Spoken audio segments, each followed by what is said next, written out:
अब उनकी कैसी है ना, वो बहुत ज़्यादा कनिंग इंसान है, ठीक है? 40% 50% उनकी एक्चुअली जो बातें होती है वो फिलोसॉफिकली ट्रू होती है, तो आप उससे बहुत ऐसे हो जाते हो फैसिनेट कि अरे वाह! क्या बोल दिया, क्या बोल दिया। तो मुझे लगता है जिदु कृष्णमूर्ति, ओशो, आचार्य प्रशांत ये इन कैटेगरी में आते हैं जो साइंस का समर्थन करते हुए बताते हैं। और जो दूसरी कैटेगरी है उसमें काफ़ी सारे नाम हैं, उनका नाम मैं ज़्यादा नहीं लेना चाहूँगी, पर कुछ जिनका मैं ले चुकी हूँ उसमें सद्गुरु, अनिरुद्धाचार्य महाराज, बागेश्वर बाबा और भी बहुत है लिस्ट, कोई उसमें कमी नहीं है, सबको पता है वो क्या कर रहे हैं। एक लिटरली एक श्लोक है उपनिषद में कि जिस दिन आप हमें समझ जाओ कि हम क्या कहना चाहते हैं, आप उस दिन हमें काकविष्ठा की तरह, लिटरली कौवे की पोटी मतलब काकविष्ठा, उसकी तरह त्याग दो, हमें भी जला दो। और ये बात किसी रिलीजियस टेक्स्ट में नहीं है दुनिया में, बस हिंदू वैदिक उपनिषदों में आपको ये चीज मिलेगी, जहाँ उपनिषद बस ये लाइन कह रहे हैं कि जिस दिन आप हमें समझ जाओ, हमें काकविष्ठा की तरह त्याग। जैसे मैंने ऑक्टोपस भी खाया है, रैबिट भी खाया है एक टाइम पे बारबेक्यू नेशन में। Now after understanding spirituality and reading Bhagavad Gita, मुझे ये चीज समझ रही है जो आप कह रहे हो। लेकिन आप मुझसे अगर 4 साल पहले यही पूछते ना कि खरगोश खा गई मेघना, तो मैं शायद आपको पूछती ही जा ना काम कर अपना, खाने दे मुझे। समझ रहे हो? अभी फुल टाइम यूट्यूब ही कर रही हूँ और फ्रीलांस ऐसे 1-2 प्रोजेक्ट्स रहते हैं, तो अच्छा। उतना ही मतलब, पर लेकिन फुल टाइम अभी यूट्यूब ही है और फ्रीलांसिंग है थोड़ा बहुत। तो हाँ। यूट्यूब पे आने का क्या सोचा? क्यों सोचा ऐसे, लाइक मतलब यूट्यूब पे हम्म। अभी मैंने देखा आपके चैनल पे गया था तो कुछ हेयर से रिलेटेड कुछ वीडियोस थी, और उसके बाद आपने शायद ये आचार्य प्रशांत और ये फिलॉसफी वगैरह हाँ पे हाँ वीडियो डालनी शुरू करी है। तो ये क्या ट्रांजिशन हाँ। कैसे हुआ ये? एक्चुअली जब यूट्यूब मैंने स्टार्ट किया था तो मेरे को ऐसे कुछ फिक्स नहीं था कि एक पर्टिकुलर जॉनर, मतलब जॉनर क्या लूं ये बिल्कुल पता नहीं था, बस पता था कि यूट्यूबर बनना है, क्योंकि जॉब तो नहीं करनी थी। और स्पिरिचुअलिटी मैंने तब से पढ़ना स्टार्ट कर दिया था, लेकिन ऐसे श्योरिटी नहीं थी मुझे स्पिरिचुअलिटी में कि क्या बोलूं क्या नहीं, मतलब 5 साल 4 साल हम्म। पहले की बात हम्म। बता रही हूँ मैं। तो मैंने यूट्यूब इसलिए स्टार्ट किया क्योंकि जॉब तो नहीं करनी थी, इतना दिख गया था कि जो बाकी लोग करते हैं उसमें मतलब वही है कि आप स्क्रिप्ट फॉलो कर रहे हो सबकी, एटलीस्ट खुद का कुछ, एक यूट्यूबर है तो खुद का कुछ कर सकता है, एक्सप्लोर कर सकता है। तो मैंने हम्म। फिर हेयर से स्टार्ट कर दिया था। तो मैंने नैनोप्लास्टी और भी हेयर प्रोटीन ट्रीटमेंट वगैरह पे बनाई, और पता नहीं कैसे वो वीडियोस जो हैं वो उसको ज्यादा ही व्यूज आ गए, तो मैंने ओके। फिर उस पे और बनाना स्टार्ट कर दिया। लेकिन जॉनर तो वो नहीं था। तो फिर जॉनर चेंज हुआ जब फाइनली मैंने मतलब स्पिरिचुअलिटी को थोड़ा और जाना, और मतलब पढ़ाई करी उस पे थोड़ी बहुत। फिर finally last to last year, मतलब 1.5 साल पहले आचार्य हम्म। प्रशांत का भगवत गीता टीचिंग्स ये कोर्स उन्होंने लॉन्च करा था, तो मैंने उसको ज्वाइन किया। फिर साथ फिर उसके साथ साथ उपनिषद और ये सब पढ़े, मतलब वेदांत से इंट्रोडक्शन हुआ बेसिकली मेरा। फिर मैंने सोचा, फिर मेरे को समझ आया कि नहीं, अब आई एम कॉन्फिडेंट एनफ कि मैं, अब मेरे को समझ आ रही है कि स्पिरिचुअलिटी है क्या, ऐसी हवा हवा हवाई बात नहीं लग रही है। फिर फाइनली हम्म। मैंने किया कि नहीं, अब पूरा चेंज करके इसी को करना है। लेकिन हाँ, पूरा नहीं कंप्लीटली छोड़ा मैंने। कुछ रिव्यू वीडियोस में अभी भी बना देती हूँ क्योंकि उसमें रेवेन्यू हाँ। अच्छा आता है। आपने कहा ना यूट्यूब के अलावा कुछ हम्म। करते हो क्या, हाँ। इसीलिए लकीली यूट्यूब में फुल टाइम कर पा रही हूँ, क्योंकि वो मैंने हेयर प्रोटीन रिव्यू वीडियोस बनाए थे उतने सारे, तो उसमें आज भी उसी में रेवेन्यू आता है। अरे वाह। अभी जो आपको व्यूज वाले दिखते हैं उसमें नहीं आता, वो हाँ हेयर प्रोटीन हाँ हाँ। ट्रीटमेंट वाले में आता है। तो इसीलिए उसको हम्म। थोड़ा थोड़ा रखा है। फिर जैसे रेवेन्यू इसमें ठीक हो जाएगा तो उसको कंप्लीटली छोड़ के पूरा स्पिरिचुअलिटी स्टार्ट कर दूंगी, ऐसा है। हम्म। आई होप पर थोड़ा बहुत समझा जब, होगा। हाँ नहीं ये समझ में आ गया, बट जब जैसे आपने सब्सक्राइबर गेन कर लिए थोड़े से हेयर वाली वीडियो डालकर, उसके बाद हम्म। वो सब्सक्राइबर अब देख रहे हैं ये वाली वीडियोस, आपको लग रहा है कि वो स्पिरिचुअलिटी और ये वाली वीडियोस देख रहे होंगे वो लोग? क्योंकि नहीं ऑडियंस नहीं बहुत ही नहीं, अलग है ना, सारे ये तो। नहीं नहीं नहीं, बिल्कुल नहीं देखते, बिल्कुल नहीं देखते, सारे ही नहीं देखते। इनफैक्ट बहुत कम होंगे, आई थिंक 10 लोग या 9 लोग जिनके नाम मुझे पता है, जो थोड़े बहुत मुझसे कनेक्ट हुए इंस्टाग्राम में भी है, उनके अलावा कोई नहीं देखता। एक्चुअली ये बात अच्छा। भी मेरे को पता चल गई थी कि अगर आप स्किन केयर और इन सारी चीजों में जाओगे ना, तो ऑडियंस अटैच नहीं होती आपसे। वो आती है, देखती है, चली जाती है। तो वो कोई मतलब नहीं है उनके साथ कंटिन्यू करके भी। हम्म। तो ये आचार्य प्रशांत के कारण मतलब ये इंस्पिरेशन आई, या फिर ये पहले से ही मतलब क्यूरियोसिटी थी? नहीं, क्यूरियोसिटी ऑनेस्टली बताऊं तो जब जॉब करना स्टार्ट किया था, और मेरे को तभी से स्टार्ट हो गई थी, क्योंकि मुझे जॉब में बहुत एंजाइटी होती थी फील कि अच्छा। मतलब वही होता है ना, स्क्रिप्टेड आपसे काम कराया जा कैसी रहा है जॉब थी? ज़बरदस्ती। तो मतलब ये कंसल्टेंट की जॉब थी। मैंने इंजीनियरिंग वगैरह करी हुई है, तो एसेंचर में थी पहली जॉब मेरी, उसके बाद डेलॉइट में हुँ, थी। तो उस टाइम पे मैंने इसीलिए मतलब स्पिरिचुअलिटी एक्सप्लोर करना स्टार्ट कर दिया था। लेकिन मुझे क्योंकि कुछ पता नहीं था, और आपको पता है कि इंडिया में ऐसा माहौल होता है कि अंधविश्वास इतना होता है, तो मैं भी फिर अंधविश्वासी टाइप की ही माहौल से मैंने स्पिरिचुअलिटी स्टार्टिंग करी थी। तो मैंने सद्गुरु को देखना स्टार्ट किया था। क्योंकि सब लोग बोलते थे कि सद्गुरु कूल है, मतलब 4 साल 5 साल पहले की बात बता रही हूँ मैं, और मेरे को कुछ पता नहीं था। मैंने एक हुँ, इनोसेंट पर्सन की तरह स्टार्ट किया था कि अच्छा सद्गुरु क्या कह रहे। उनकी बुक वुक पढ़ी। तो अब उनकी कैसी है ना, वो बहुत ज़्यादा कनिंग इंसान है, ठीक है? 40% 50% उनकी एक्चुअली जो बातें होती है वो फिलॉसॉफिकली ट्रू होती है। तो आप उससे बहुत ऐसे हो जाते हो फैसिनेट कि अरे वाह! क्या बोल दिया, क्या बोल दिया। लेकिन अब पता तो है नहीं ना तो आपको कि वो क्या बोल रहे हैं, हुँ, सच है, झूठ है, जो भी है। तो मैं अट्रैक्ट हुई, मैंने वो पढ़ा। बट मेरे को समझ आ गया कि ये मतलब थोड़ी हवा-हवाई बातें हैं, ये पूरा अभी और जानना बचा है। मेन चेंज आया मेरा, उस टाइम पे मैं बियर बाइसेप्स जो है, उनके पॉडकास्ट देखती थी, क्योंकि ऑब्वियसली अब जिसको स्पिरिचुअलिटी में इंटरेस्ट है 4 साल पहले वो देखेगा। हुँ, चेंज मेरा तब आया जब मैंने आचार्य प्रशांत वहाँ पे गेस्ट आए फर्स्ट टाइम। तो हुँ, मैंने उनको देखा, मेरे को अब मेरे को मैं अंधविश्वासी थी प्रॉपर सुपरस्टिशियस, जिसको कहते हैं ना भूत प्रेत पे विश्वास करना। मूवी देख के आई हूँ तो डर रही हूँ कि अच्छा अभी रात में सो नहीं पा रही हूँ, भूत वाली मूवी देख के आई हूँ, तो प्रॉपर वैसी थी मैं। फिर जैसे मैंने मतलब आचार्य जी को सुना, तो मुझे कुछ तो भी हाँ, उन्होंने वो वाला कॉन्सेप्ट पे वो लोग डिस्कस कर रहे थे, कलयुग सतयुग वाला वो एक था। सद्गुरु क्या बताते हैं ना कि कलयुग जो है वो आएगा, ना सॉरी अभी चल रहा है, और सतयुग पहले था। मतलब युग है बेसिकली, ये सब बताते हैं ना ट्रेडिशनली। तो मेरे को भी वही पता था, मुझे भी लगता, तो मेरे को भी लगता था अच्छा ऐसा ही होगा, युग-वुग होते होंगे। अब मेरे लिए ब्रेक थ्रू तब आया जब आचार्य प्रशांत से पूछा रणवीर अलाहाबादिया ने कि कलयुग सतयुग क्या है? तो उन्होंने बोला कि ये सब आपके मन की बात है। आप चाहो तो इसी कन्वर्सेशन में कलयुग से सतयुग हो जाएगा या सतयुग से कलयुग हो जाएगा। अभी यहाँ पे मेरे को थोड़ा-सा वो हुआ कि ऐसे क्यों बोला इन्होंने कलयुग से सतयुग, और ये फ़ैसिनेट की मुझे बात, ये काफ़ी एम्पावरिंग लगी। क्योंकि इसका मतलब फिर हमारी जो भी चीज़ें हम कर रहे हैं, वो हमारे हाथ में है, राइट? वो चीज़ आई मेरे दिमाग में कि यार ये तो बहुत एम्पावरिंग बात है कि अगर सही में कलयुग से सतयुग अभी हो सकता है, तो मतलब ये मुझे एम्पावर कर रहा है as a person right now. तो ये बंदा क्या कह रहा है मेरे को सुनना है। और कुछ समझ तो आया नहीं वो क्या बोल रहे हैं उस टाइम पे। फिर उसके बाद वो जो इंट्रोडक्शन हुआ, वहाँ से मैंने फिर उनको एक्सप्लोर किया।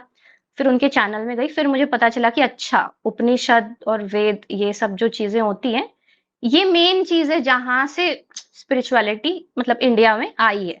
ये सद्गुरु-वदगुरु जो बोल रहे हैं वो तो पता नहीं क्या है, वो कुछ तो भी मिक्सचर है। लेकिन मेन चीज़ उसकी वेदों से स्टार्ट हो रही है, और उपनिषद आप पढ़ोगे तो आपको हाईएस्ट फिलॉसफी समझ आएगी स्पिरिचुअलिटी की।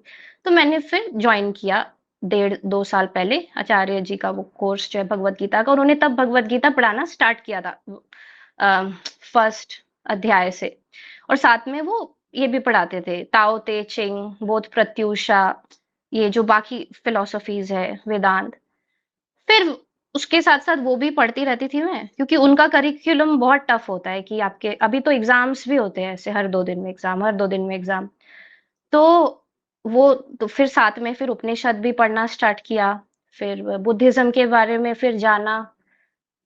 सबसे भगवत गीता को डीपली जैसे आप मतलब वेदांत को बेसिकली जैसे-जैसे आप डीपली जानोगे, तो आपको फिर सारे हिंदू स्क्रिप्चर्स के एक तरीके से चीज़ें पता चलेंगी कि अच्छा, पुराण फिर ये कहना चाह रहे हैं, या कोई कथा अगर है तो उसका छुपा हुआ मीनिंग ये है, कोई अंधविश्वास नहीं है उसमें, इट्स जस्ट सिग्निफाइंग समथिंग।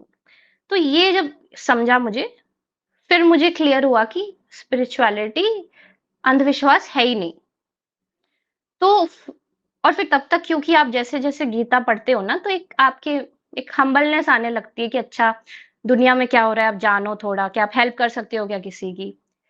तो फिर मेरे को ये भी रियलाइज़ हुआ जब मैंने देखा इंडिया में अभी जो रिलिजन के नाम पे चल रहा है, लेफ्टिस्ट, राइटिस्ट ये वो। तो मुझे एक चीज़ तो क्लियरली पता चल गई कि स्पिरिचुअलिटी इज समथिंग जिसे लोग नहीं जानते हैं। उसको कुछ तो भी उल्टा-सीधा करके दिखा रहे हैं लोगों को, उसकी वजह से लोग साइंस से दूर हो रहे हैं, रेशनैलिटी से दूर हो रहे हैं, इस वजह से वो सुस्त होते जा रहे हैं ना। अगले जन्म में क्या होगा, उस पे लोगों का पूरा चला गया है। इस जन्म में किसी को कुछ करना नहीं है। फिर मेरे को एक्चुअली में फिर इंटरेस्ट आया कि नहीं यार, ये बात पता होनी चाहिए लोगों को। स्पिरिचुअलिटी इज़ नॉट समथिंग जादू-टोना। इससे एक्चुअली लोग हील हो सकते हैं अभी, क्योंकि जो प्रेजेंट सिचुएशन है, एंजाइटी लेवल्स लोगों में बहुत ज्यादा है, डिप्रेशन एक एपिडेमिक की तरह बढ़ रहा है, ग्लोबल वार्मिंग जो सबसे मेन चीज है, जिसको अगर रोकना है तो इंसान को खुद में ही चेंज करना पड़ेगा। तो उसमें स्पिरिचुअलिटी से बेटर मुझे नहीं लगता कोई चीज है जो क्लाइमेट चेंज को रोक सकती है, क्योंकि इंसान ही नहीं बदलेगा तो वो कंजम्पशन भी नहीं रोकेगा। फिर मैंने अभी फाइनली फिक्स किया कि नहीं, इसी में आगे करना है और इस चीज को लोगों तक पहुंचाना है कि बेसिकली स्पिरिचुअलिटी इज नॉट अंधविश्वास। ये मेरा मेन एम रहेगा अब से यूट्यूब चैनल का। ये सुपरस्टिशियस नहीं है, ये this is far far else, मतलब दिस इज नॉट सुपरस्टिशन। हाँ, तो ये है। आपके हिसाब से फिर क्या है स्पिरिचुअलिटी, अगर आपको डिफाइन करना हो तो? ओके, देखो, हम जब से पैदा हुए हैं ना, तो हमको एक रेस्टलेसनेस होती है अंदर से, ठीक है? एक बेचैनी होती है कंटिन्यूअस कि कुछ ठीक नहीं है, कुछ ठीक नहीं है। कुछ कर भी लेते हैं और हम जो भी चीज़ें करते हैं आस-पास, कहीं न कहीं उसी रेस्टलेसनेस को दूर करने के लिए करते हैं, कि कुछ खा लूँ ताकि वो रेस्टलेसनेस चली जाए, बाहर घूम लूँ ताकि वो रेस्टलेसनेस चली जाए, या कुछ अचीव कर लूँ तो रेस्टलेसनेस चली जाए। पढ़ाई-वढ़ाई जो भी हम करते हैं बेसिकली उस रेस्टलेसनेस को दूर करने के लिए करते हैं, ठीक है? तो उसी चीज़ को जो जानना होता है कि अच्छा ये रेस्टलेसनेस है, तो ये क्यों आ रही है और इसको क्या मैं दूर कर सकता हूँ? तो इसकी जर्नी जो पूरी होती है जब आप आपकी कॉन्शियसनेस को एक रेस्टलेसनेस और लाइफलेसनेस, एमलेसनेस उससे दूर करके उसको लगातार जानते हैं हर प्रेजेंट मोमेंट में और एक बेटर होने की कोशिश करते हैं ताकि आपकी कॉन्शियसनेस ऊपर उठ सके। ऊपर उठ सके एज़ इन कि आपने अपनी बेचैनी को दूर करने के लिए बेसिकली एक एम पकड़ा है लाइफ का कि ये मेरे कॉन्फ़िगरेशन है, these are the things I am good at and now this is the path I am taking, ताकि मैं भी लर्न करूँ और दुनिया का भी कुछ अच्छा हो तो हो। और जैसे-जैसे आप ये करते हो, आपको पता चलता है कि जो बेचैनी है, वो धीरे-धीरे, धीरे कम हो रही है। तो ये जो पूरी जर्नी होती है, दिस इज़ स्पिरिचुअलिटी। इसमें और कुछ भी नहीं है कि इस जन्म का, उस जन्म का, अगले जन्म में और ये आत्मा निकल गई, ये सब फालतू चीज़ें हैं। तो जो जिस सत्य की आप बात कर रहे हैं कि ये सत्य हुँ, एक है कुछ, उसको जानना है, वो एक जर्नी है, तो उसके लिए मुझे किसी गुरु की ज़रूरत क्यों पड़ती है? लाइक मतलब मैं अगर जिद्दू हुँ, कृष्णमूर्ति की बात करूँ, वो तो ये कहते थे भाई ये स्पिरिचुअल लीडर तुम्हें नहीं बता सकता सत्य के बारे में, तुम्हें कोई बुक नहीं हुँ, बता सकती, तुम्हें कोई स्क्रिप्चर नहीं बता सकता। क्योंकि हुँ, होता क्या है जब हम किसी गुरु के पास जाते हैं तो हमें एक सिस्टम पकड़ा देगा, ये लो एक सिस्टम और इस हिसाब से तुम्हें जाना है उस रास्ते पे, ठीक है? तो अभी जो कर रहे हैं लोग लाइक आचार्य प्रशांत जी को फॉलो कर रहे हैं या सद्गुरु को फॉलो कर रहे हैं, हम ना किसी-किसी बाबा को पकड़ ही लेते हैं। तो ऐसे इसकी ज़रूरत हुँ। ही क्यों है लाइक मतलब क्यों किसी बाबा की ज़रूरत या किसी स्पिरिचुअल लीडर की ज़रूरत पड़ती है हमें उस रास्ते पे? देखो, अगर एक्चुअली में देखा जाए, सच में देखा जाए तो ज़रूरत नहीं है, किसी की भी ज़रूरत नहीं है। लेकिन द थिंग इज़ ना, अगर आपको कोई भी नहीं बताएगा, मतलब आपको अगर पता ही नहीं है कि क्या है, कि क्यों आप बेचैन हो, तो आप कभी ये कल्पना भी, मतलब इमेजिनेशन में भी आप नहीं ला पाओगे कि अच्छा मैं खुद को जानने की कोशिश करूँगा, तो फिर बाहर की चीज़ें बदलेंगी। जब तक मैं खुद को नहीं बदलूँगा तब तक बाहर की चीज़ें नहीं बदलेंगी। अपने चॉइसेस के थ्रू, कोई भी उसमें अम, जादू टोना टाइप का एंगल मत देखिए। मतलब अपनी चॉइसेस के थ्रू। तो ये जो अपने आप को जानना है कि बेचैनी मैं क्यों मतलब क्यों मुझे बेचैनी हो रही है, उससे मैं बाहर कैसे निकलूँ, ये जो प्रोसेस मैंने आपको बताया। ये अगर आप खुद जान सकते हो तो बहुत अच्छी बात है, लेकिन करोड़ों में कोई एक होता है जो जानता है, क्योंकि आपको शायद ये मतलब ये भी पता होगा कि वेदों को भी जो लिखा गया है पूरा, जो उपनिषदों को लिखा गया है, पहली बात तो किसी एक इंसान ने नहीं लिखा है और सालों लग गए हैं, हज़ार 100 साल मतलब लग गए हैं कि उसको लिखा गया है। तब जाके हमें वो श्लोक मिले हैं जो उपनिषद में बताते हैं कि अहम ब्रह्मास्मि या नायम आत्मा बलहीन लभ्यो। ये जो श्लोक है ये एक साइंटिफिक, जो साइंस में एक फॉर्मूला निकल के आता है ना? जब शोध करते हैं साइंटिस्ट, तो उतने सारे लोगों ने शोध किया है तब जाके वो फॉर्मूला निकल के आया है श्लोक के रूप में, जो आप समझोगे है ना, चैंट नहीं करोगे। चैंट करना फिर अंधविश्वास हो गया, कुछ उसमें वाइब्रेशन नहीं है। जब तक आप उस श्लोक को जब समझोगे तब आपको फिर समझ आएगा। अब वो श्लोक कई बार क्या होता है ना, इतना आसान नहीं होता है समझना। अब गुरु इज समथिंग जो आपको समझाता है कई बार कि अच्छा ये कॉन्सेप्ट है, ये श्लोक है, इसका ये मतलब है, ये मतलब है, ये मतलब है। अगर आप उस श्लोक को बिना गुरु से सीखे भी खुद समझ सकते हैं तो इट्स ओके, आपको गुरु की कोई जरूरत नहीं है। गुरु इज जस्ट समथिंग अननेसेसरी, जैसे जिदु कृष्णमूर्ति कहते थे। लेकिन अगर आपको जरूरत, आप किसी पर ट्रस्ट करते हो कि ये बंदा मुझे वो कॉन्सेप्ट समझाएगा तो मैं इस श्लोक को बेटर बेटर तरीके से समझ सकती हूँ, तो आप उसको गुरु बोल लो। लेकिन एट द एंड उपनिषद भी यही बात बोलते हैं, एक लिटरली एक श्लोक है उपनिषद में कि जिस दिन आप हमें समझ जाओ कि हम क्या कहना चाहते हैं, आप उस दिन हमें काकविष्ठा की तरह, लिटरली कौवे की पॉटी मतलब काकविष्ठा, उसकी तरह त्याग दो, हमें भी जला दो। और ये बात किसी रिलीजियस टेक्स्ट में नहीं है दुनिया में, बस हिंदू वैदिक उपनिषदों में आपको ये चीज मिलेगी, जहां उपनिषद बस ये लाइन कह रहे हैं कि जिस दिन आप हमें समझ जाओ, हमें काकविष्ठा की तरह त्याग दो। तो गुरु की जरूरत नहीं है। It is completely subjective. If you are smart enough that आप आपके एक्सपीरियंस से खुद आत्मावलोकन से समझ सकते हैं, आपको किसी गुरु की जरूरत नहीं है। और जो बोल रहा है आपको कि आपको गुरु की जरूरत है, या आप मेरे पास आओ मैं आपको दीक्षा दे दूंगा तभी आपको ज्ञान मिल सकता है, तो वो आपको बेवकूफ बना रहा है अपना बिजनेस बढ़ाने के लिए, और कुछ नहीं। बेसिकली मेघना, मुझे पता है क्या लगता है, ये जो गुरु है या बाबा होते हैं या स्पिरिचुअल लीडर होते हैं, ये बेसिकली एक काम कर रहे होते हैं, आपको जगाने का। बस आप सो रहे हो, आपको बस धक्का मारा है हल्का सा कि भाई उठ जा, बाकी तू अपनी जर्नी देख, मेरे को पता नहीं है, बस तू सोया हुआ है, तेरे को बताना चाहता हूं मैं, है ना? तो मुझे ये बताओ कि आचार्य प्रशांत को बाकी बाबास और जो है स्पिरिचुअल लीडर्स वगैरह, मतलब दोनों में क्या डिफरेंसेस हैं? आपने आचार्य प्रशांत को भी देखा, बाकी गुरुज को भी देखा, तो आपको क्या फर्क नजर आया? देखो ऑनेस्टली मैं बोलूंगी ना, तो मतलब मैंने जो ऑब्जर्व किया है कि पूरे वर्ल्ड में, बस इंडिया में नहीं, दो टाइप के बाबा हैं। मतलब बाबा मतलब गुरु जो आप बोल रहे हो ना, वो समझ लो, है ना? तो दो टाइप के बाबा हैं। एक जो साइंस को नहीं ठुकराते और साइंस के साथ सिंक करते हुए जो रियलिटी फैक्ट्स आपको दिख रहे हैं सामने, है ना, जिसका प्रूफ अवेलेबल है, उसके हिसाब से आपको फिर स्पिरिचुअल नॉलेज देते हैं कि अच्छा ये है, know about your mind, observe the things, these are the things you are doing, so observe that and all. Science के साथ वो कभी भी नहीं बोलते कि साइंस गलत कह रहा है, बल्कि वो और सपोर्ट करते हैं उस चीज का। या जो एथिस्ट वाला जो पूरा कॉन्सेप्ट है वो उसका भी सपोर्ट करते हैं। तो ये एक कैटेगरी हो गई। दूसरी वो होती है जिनको ये समझ आ जाता है कि भाई लोग जो है बेवकूफ है, ठीक है, तो आप इनको जो भी बोलोगे स्पिरिचुअलिटी के नाम पे वो मान लेंगे, है ना? और उनकी खुद की कुछ कल्पनाएं होती है बचपन से, जो उन्होंने सुनी होती है कि अगला जन्म होता है, पिछला जन्म होता है, कोई प्रूफ तो है नहीं।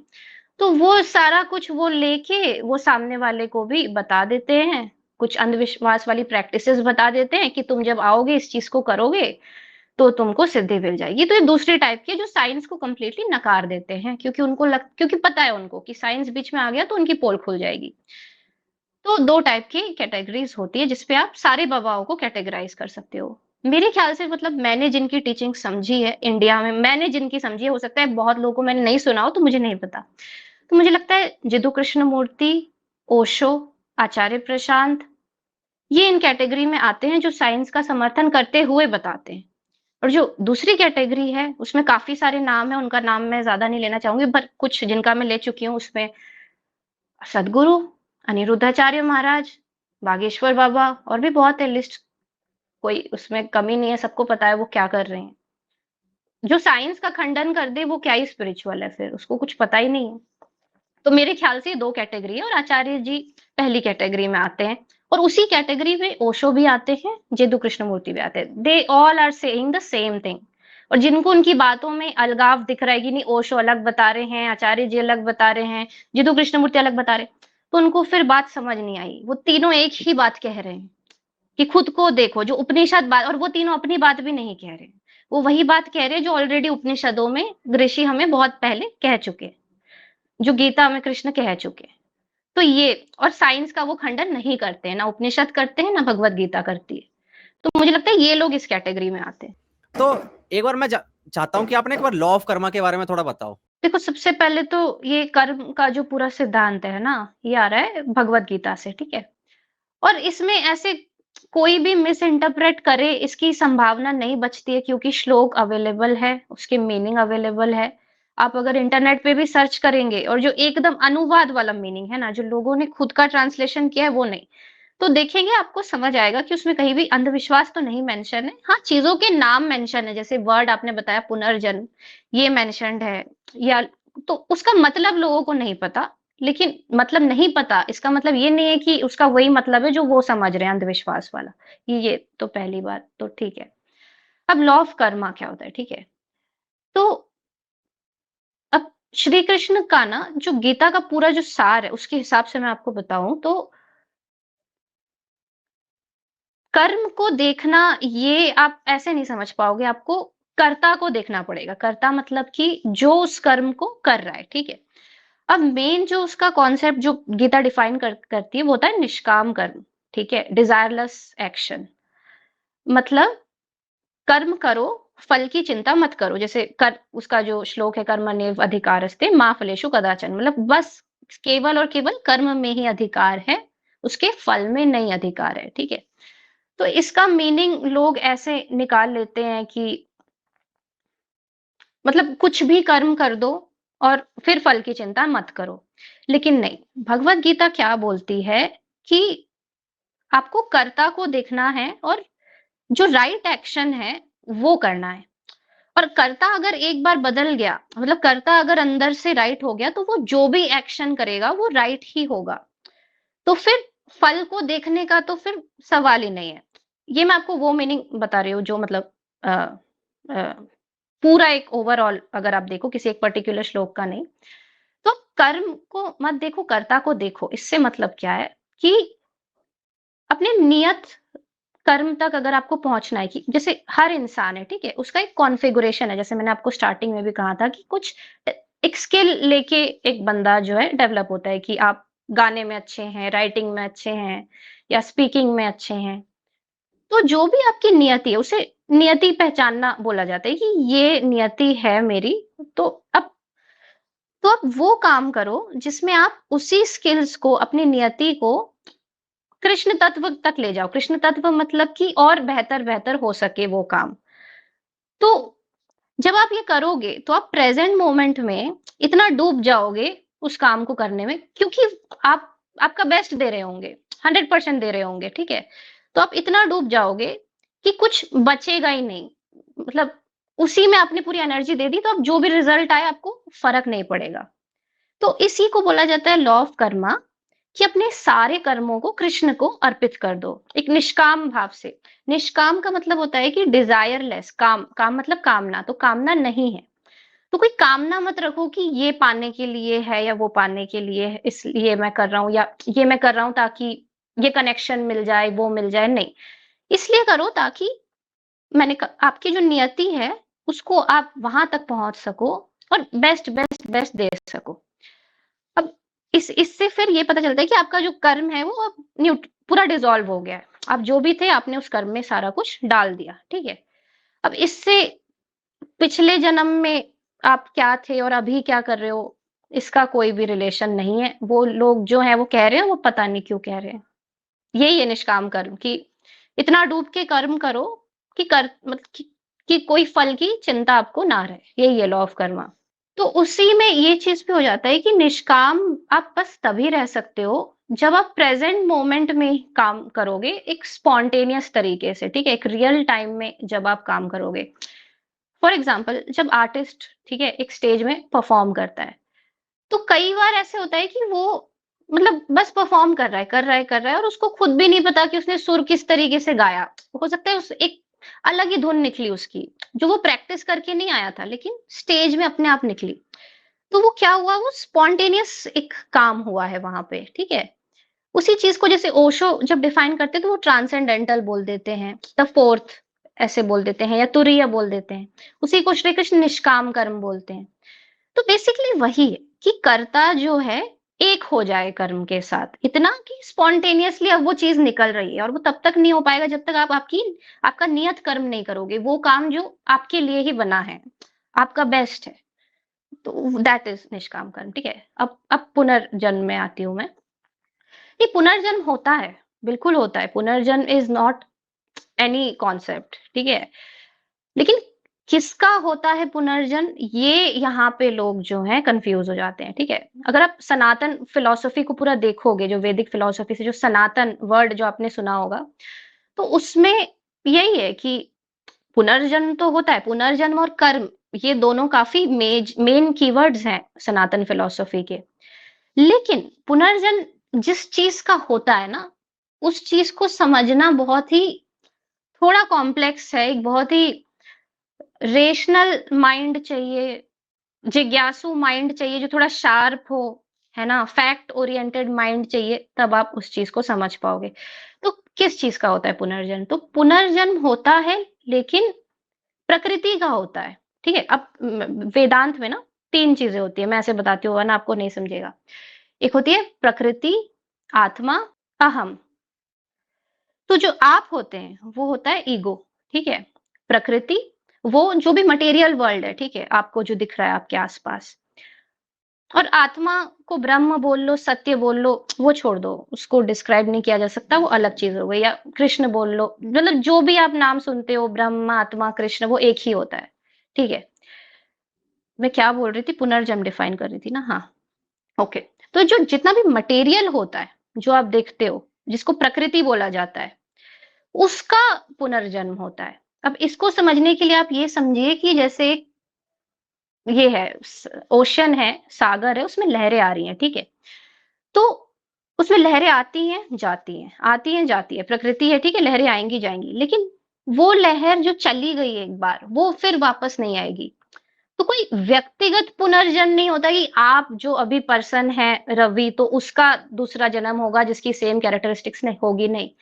हो सकता है आप ही की तरह दिखने वाला कोई और प्रकृति का इंसान पैदा हो जाए, लेकिन आप वो नहीं होंगे। वो होगा एक रैंडम, वो प्रकृति की धारा है, उसमें हो सकता है मेरी तरह दिखने वाला कोई आज से 10,000 साल बाद फिर से पैदा हो जाए, लेकिन वो मैं नहीं होंगी। तो उस अर्थ में पुनर्जन्म होता है, ठीक है? प्रकृति का पुनर्जन्म होता है। और 2 वर्ड्स आते हैं, ठीक है, भगवद गीता में, जीवात्मा और आत्मा। तो जो आत्मा होती है ना, उसको डिस्क्राइब नहीं किया जा सकता। उपनिषद, वेदांत जिसने भी समझा है, वो इसी बात को बोलते हैं कि उसको डिस्क्राइब नहीं किया जा सकता, उसका नाम भी नहीं लिया जा सकता। वो क्या है, उसे नहीं समझा जा सकता। That is the source.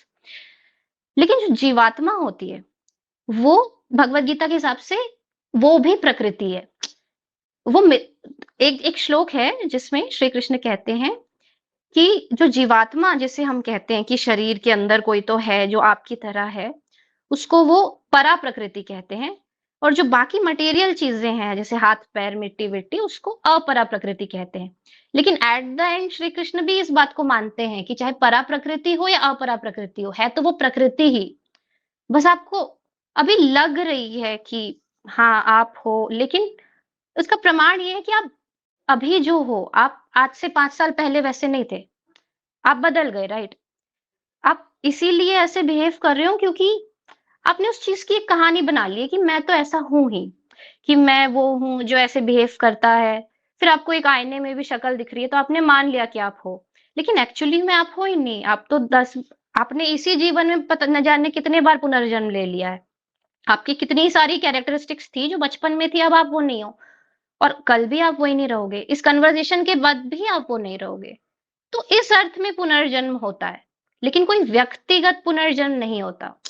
तो पुनर्जन्म को वो एक्सेप्ट करते हैं आचार्य जी, लेकिन उसका जो वास्तविक अर्थ है, उसे देखते हुए एक्सेप्ट करते हैं। मतलब वो वाला नहीं कि जीवात्मा तो मिथ्या होती है वेदांत के हिसाब से। अगर सच में आप देखेंगे, तो जो जीवात्मा का कॉन्सेप्ट है, जिसे आप आय बोलते हो, जिस कृष्ण मूर्ति जिसे आय बोलते हैं, वो तो मिथ्या है, वो तो है ही नहीं।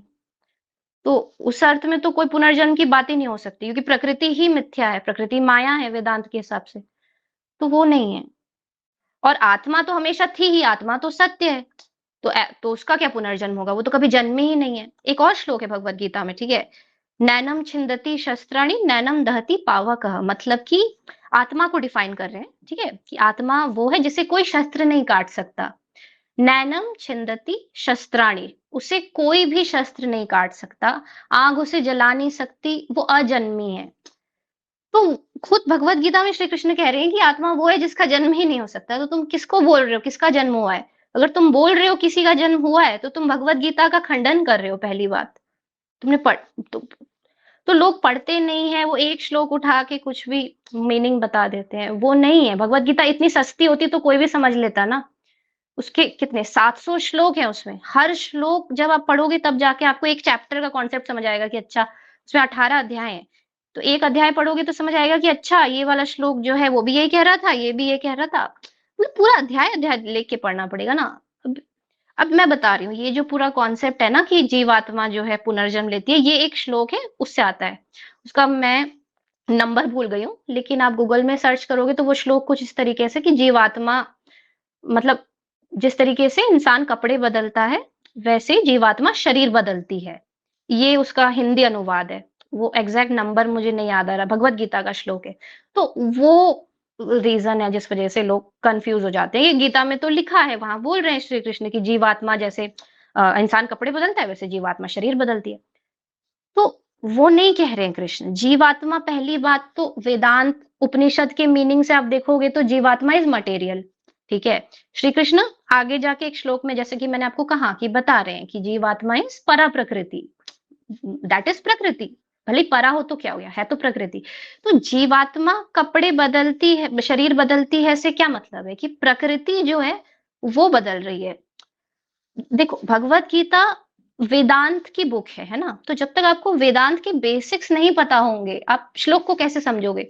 अब आपको प्रकृति, अहम और आत्मा, ये 3 में आपको लेके आना पड़ेगा हर श्लोक को। जैसे इलेक्ट्रॉन, प्रोटॉन, न्यूट्रॉन होते हैं ना साइंस में, कुछ भी आपको समझना है तो। वैसे ही अगर वेदांत में कुछ भी आपको समझना है, अब क्योंकि भगवत गीता वेदांत की बुक है, ठीक है? ये कोई नहीं डिनाई कर सकता। वेदांत की प्रस्थान त्रय में से एक पिलर है भगवत गीता। तो भगवत गीता में खुद लिखा रहता है कि जो बातें वैदिक, मतलब वेदांत सम्मत है, वही ली जाए, उसी का अर्थ समझा जाए, अपने तरफ से कुछ भी नहीं दिया जाए। तो वेदांत का अर्थ यही है कि अहम, प्रकृति, आत्मा, ये 3 में उसको लेके आना है। तो जिस श्लोक की वो बात कर रहे हैं ना लोग कि ये जीवात्मा जो है कपड़े बदलती है, शरीर बदलती है, तो जीवात्मा का मतलब क्या होता है वेदांत की नजर से आप देखोगे तो, उसको डिकोड करके, प्रकृति। तो प्रकृति जो है वो बदल रही है, आत्मा यहाँ पे कहीं भी नहीं सिग्निफाइड है। जीवात्मा इज नॉट आत्मा। तो that's why people are confused. तो दिस इज द मतलब फुल मीनिंग ऑफ पुनर्जन्म। जैसे भी बता रहा था, भगवत गीता पे पॉडकास्ट किया था मैंने, जो वो सैटरडे को जो आया था, उसमें एक कमेंट आया था ओके। कि यार भगवत गीता जो है उसको पढ़ने का फायदा क्या है। लाइक मतलब आज का यूथ जो है ना बड़ा प्रैक्टिकल है, बड़ा लॉजिकल सोचता है। वो कहते हैं यार उसमें जो लिखी हुई बात है उसको मैं क्यों ही पढ़ूं। तो जो हम्म। यूथ अभी इसको सुन रहा है उससे क्या कहना चाहोगे, लाइक क्यों पढ़ना चाहिए उसको भगवत गीता? देखो सबसे पहली बात तो गीता सबके लिए है ही नहीं। I agree with this. Gita उनके लिए है जिनको एक्चुअली में लाइफ में कुछ अचीव करना है, जो चाहते हैं कि उनकी चेतना जो है बेटर हो, जो अर्जुन की तरह हो बेसिकली। तो गीता उन्हीं के लिए है जो अर्जुन बन सकते हैं, जो डायलेमा में है कि ये करें कि वो करें।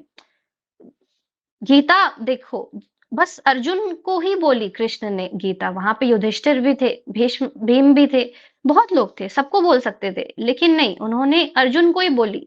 और उसका रीजन यही है कि अर्जुन ने वो इंक्वायरी दिखाई, डायलेमा दिखाया कि एक साइड ये वाला पक्ष है, एक साइड ये वाला पक्ष है, मैं कैसे, मैं जान लूं कि मैं इनको मार दूं, मैं कैसे मार दूं इनको बिना कुछ सोचे समझे, मुझे कुछ चाहिए नहीं, ठीक है, मैं क्या करूंगा राजपाट लेके, तो मैं क्यों मारूं इनको। तो ये एक डायलेमा आया उनके अंदर, इंक्वायरी आई। तो गीता भी उन्हीं को समझ आ सकती है जिनकी लाइफ में सबसे पहले तो ये इंक्वायरी हो कि मैं जो सोशल कंडीशनिंग देख रहा हूँ अपने आसपास कि सब लोग एक स्क्रिप्ट फॉलो कर रहे हैं, उस स्क्रिप्ट को फॉलो क्यों करूँ? मतलब क्यों मैं उस चीज़ को है ना अंधाधुंध वहाँ पे अपनी एनर्जी को वेस्ट करूँ? क्या मेरे लाइफ का कोई और मीनिंग हो सकता है? क्या सब सब लोग जिसको अच्छा कह रहे हैं कि ये पॉलिटिकल पार्टी अच्छी है या इस तरीके से लाइफ में चीज़ें करना, एक एज के बाद शादी करना, एक एज के बाद बच्चे करना, एक स्क्रिप्ट फॉलो करना, सबसे हँस के बात करना। तो मैं क्या इस स्क्रिप्ट को फॉलो करूँ तो ये एक राइट एक्शन होगा मेरे सब्जेक्टिव तौर पे? तो जिसको वो डायलेमा आ गया ना, गीता बस उसी को समझ सकती है। गीता उसके लिए है ही नहीं जो ऑलरेडी गिव अप कर चुका है, जो अपनी तमसा की स्टेट में आ चुका है कि हाँ ठीक है, अब बस खाना है, पीना है, मर जाना है, रिटायरमेंट के बाद ग्रेजुएटी आएगी, बस लाइफ खत्म हो गई, अपना देखना है, 1-2 बच्चे पैदा कर देने हैं, वाइफ आएगी। तो उनके लिए गीता वैसे भी नहीं है। तो ऑब्वियसली आई एग्री कि गीता सबके लिए नहीं है, गीता उसी के लिए है जो अर्जुन बन सकता है।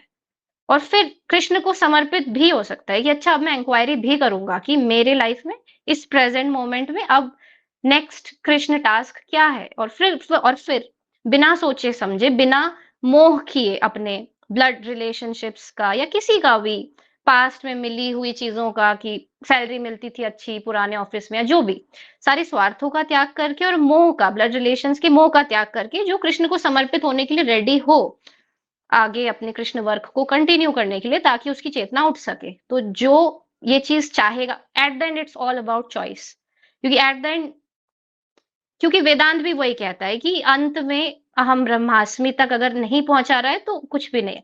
तो आप ही की चॉइस है, आप चाहो तो अपनी नियति बना सकते हो, वरना किसी को कुछ पड़ी नहीं है। तो उसके लिए है गीता, वरना नहीं समझेगी क्योंकि गीता को समझने के लिए क्या होता है ना, हर श्लोक में आपको जीना होता है अपनी लाइफ में, रियल टाइम में। तो जिसको वो खतरा चाहिए क्योंकि निष्काम काम करना सबके बस की है ही नहीं, ऑब्वियसली आपको जीना पड़ेगा। एक्चुअली में सेल्फलेस एक्शन जब आप करोगे कभी अपनी लाइफ में ना, तब आपको पता चलेगा वो श्लोक क्या कहना चाह रहा था। क्योंकि फिर चीज़ें धीरे-धीरे आपकी लाइफ में खुलेंगी, तो आपको फिर कॉन्सेप्ट ना और समझ आएँगे। तो जो उस एक्शन को लेने के लिए हुँ। रेडी नहीं है और बस एक कहानी समझ के गीता को पढ़ रहा है, बिना प्रेज़ेंट मोमेंट में एक्शन लिए, उसकी गीता ऊपर से चली जाएगी। हो सकता है उसके अंदर विरोध भी आ जाए कि क्या घटिया बातें लिखी है। तो ये एक मेजर डिफरेंस है। हुँ। थोड़ा-सा अद्वैत वेदांत के बारे में बता दो। जिन लोगों को नहीं पता उनको थोड़ा-सा बता दो क्या है फ़िलॉसफ़ी इसकी? ओके, तो देखिए, अब जितने भी मतलब हिंदू रिलिजन में 6 फिलॉसॉफिकल ब्रांचेज़ हैं, ठीक है? उसमें से एक है वेदांत। अब हुँ। उसमें भी वेदांत में भी जो कैटेगराइज़ेशन आई है, वो अभी आई है द्वैत और ये वो दुनिया भर का। लेकिन जो अल्टीमेट स्टार्ट हुआ है, जहाँ से जो मेन है, वो अद्वैत वेदांत है। ठीक है? तो अब सबसे पहले तो वेदांत क्या है ये आपको समझना पड़ेगा, फिर अद्वैत बताती हूँ मैं।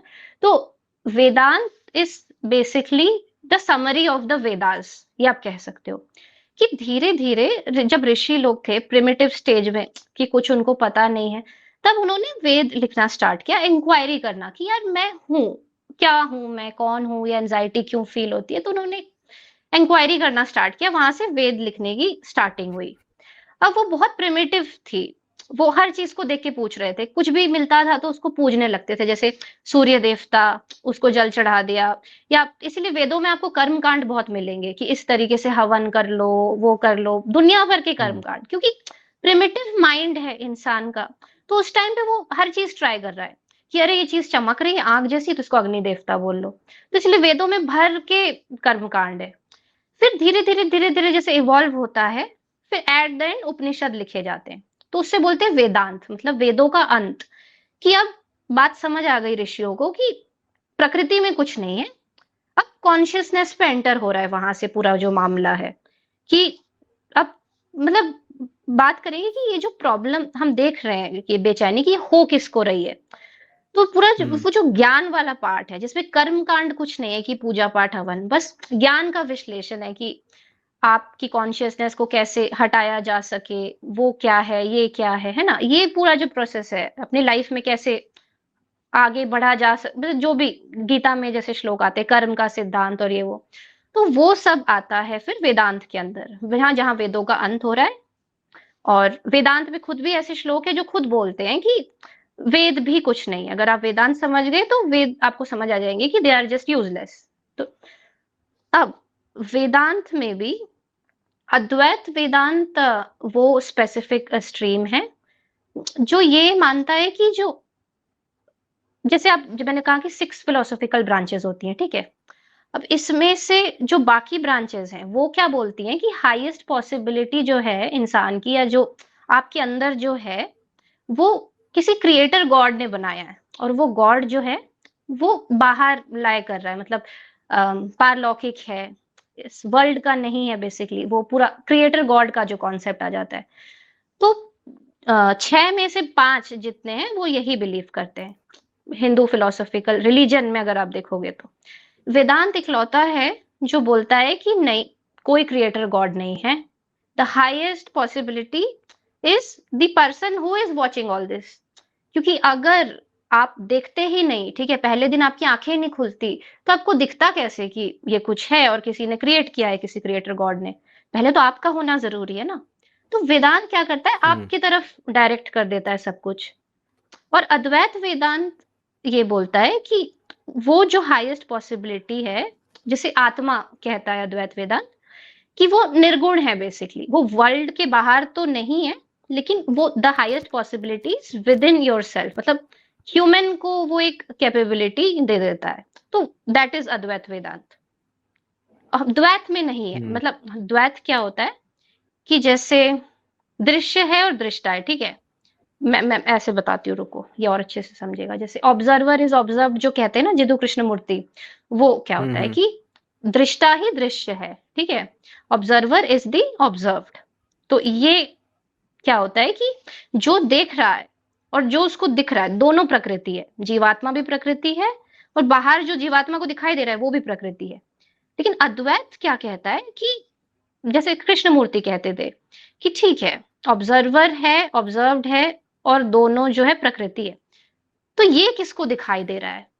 ये जो अंडरस्टैंडिंग है पूरी कि आप हो, आपको कुछ दिखाई दे रहा है, आप ऐसे कर रहे हो, वैसे कर रहे हो, आई गॉट इट कि अच्छा हाँ ये सब प्रकृति है। और एक रिएक्टिव चीज है ये कि हाँ, आप गर्म देखोगे तो आप चिल्लाओगे, आप ठंडा देखोगे तो आप एक पर्टिकुलर रिएक्ट करोगे। तो ये तो प्रकृति है।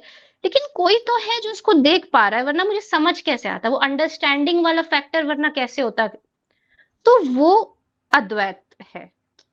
तो इसीलिए कृष्णमूर्ति भी जब ऑब्जर्वर इज ऑब्जर्व्ड बोलते हैं, तो फिर एक पॉइंट में आके वो चुप हो जाते हैं जब बोलते हैं कि और जब आप जान जाओगे कि observer is the observe, then you will be in that meditative state and you will get peace. और वो छोड़ देते हैं बिना डिस्क्राइब किए। तो दैट इज अद्वैत, जो कि ऑब्जर्वर भी नहीं है, ऑब्जर्व भी नहीं है, द्वैत नहीं है, दृष्टा भी नहीं है, दृश्य नहीं है, अद्वैत है। द्वैत के पार है, जो साक्षी है एक तरीके से। एग्जैक्ट अगर उपनिषदिक वर्ड बोलो तो साक्षी है, लेकिन दृष्टा नहीं है। दृष्टा भी नहीं है, दृश्य भी नहीं है, लेकिन साक्षी है इन दोनों का ही। लेकिन उसे डिफाइन नहीं किया जा सकता। फिर उपनिषदों को अगर आप पूछोगे कि फिर अद्वैत को डिफाइन कर दो, निर्गुण को डिफाइन कर दो, तो वो बोलते हैं कि नहीं, वो है जो अज्ञेय है, जिसे जाना नहीं जा सकता। वो अलग है, जिसे लखा नहीं जा सकता। आप उसे टारगेट नहीं कर सकते, उसे डिस्क्राइब नहीं कर सकते, क्योंकि the moment you start describing it, तो आपने वर्ड्स का यूज किया, तो आपने प्रकृति ला ही दी बीच में। वो प्रकृति है ही नहीं, इसीलिए वो द्वैत के पार का है, अद्वैत है, जो कि आपकी हाईएस्ट पॉसिबिलिटी है। तो that is Advaita Vedanta, the whole basic philosophy. जिस ब्रह्म की आप बात कर रहे हैं उसको नेति नीति से डिस्क्राइब करते हैं ना ये लोग। हाँ, ये नेति नहीं है, नेति ये नहीं है, मतलब ये नहीं है, कि ये नहीं ये कह भी सकते कि ये कुछ है। भी नहीं है, क्योंकि अद्वैत को डिफाइन ही नहीं किया जा सकता। वो अज्ञेय है, ये उपनिषदों के हिसाब से जाना नहीं जा सकता उसे। और जो लोग उसको डिफाइन करते हैं कि वो इस मूर्ति के अंदर है, या ये कॉन्सिग्रेटेड स्पेस है जहां हम ब्रह्म को हमने कैद कर लिया है, तो वो फिर पता नहीं क्या डिस्क्राइब कर रहे हैं क्योंकि वो ईश्वर अद्वैत हो तो गया है ना ही फिर। नहीं, वो इस दुनिया में हो ही नहीं सकता। ईश्वर हो गया क्या वो, क्या ईश्वर होते हैं सगुण। वो ईश्वर हो गया ना फिर। अगर मान हाँ लो मैं ये कहता हूँ कि ये मूर्ति है, इसमें भगवान है, भगवान मतलब जिसको मैं मानता हूँ कि वो गॉड यहाँ पे है। तो जो मैंने पिछले पॉडकास्ट किया था भगवत गीता का, उसमें उन्होंने बताया कि जो ईश्वर होता है वो सगुण होता है और निराकार हम्म होता है। लेकिन जो हमारा ब्रह्म होता है वो निर्गुण है और निराकार है। ये होता है फ़र्क ईश्वर और ब्रह्म में। उन्होंने ये डिफ़रेंस बताया था हाँ मुझे। तो जो आप कह रहे हो ना कि वो मूर्ति में आ जाता है, तो वो शायद ईश्वर कहलाता है, फिर वो ब्रह्म नहीं कहलाएगा, क्योंकि ब्रह्म को हम डिस्क्राइब नहीं कर सकते। ऐसा है हाँ कुछ? हाँ एग्जैक्टली, इस पे मैं और इसमें ऐड करूंगी। ईश्वर इज, जिसको हम कथाओं में कई बार देवी बोलते हैं ना, प्रकृति पूजा हुँ, करते हैं, हम हर हुँ, चीज हुँ, की हुँ। पूजा करते हैं। तो ईश्वर को इस तरीके से डिफाइन किया जाता है कि प्रकृति ही है वो, लेकिन प्रकृति को एक पूजनीय वे में हमने कह दिया कि ईश्वर।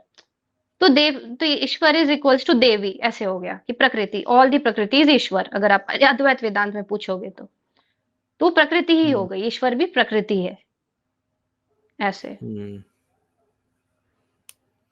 मैंने आपके इंस्टाग्राम पेज पे देखा था, आपने वीगन लिखा हुआ है, तो इसके बारे में थोड़ा हाँ। बताओ यार, लाइक मतलब कब शुरू हुआ वीगनिज़्म का आपका सफ़र, और लाइक क्यों डिसाइड किया आपने वीगन बनना?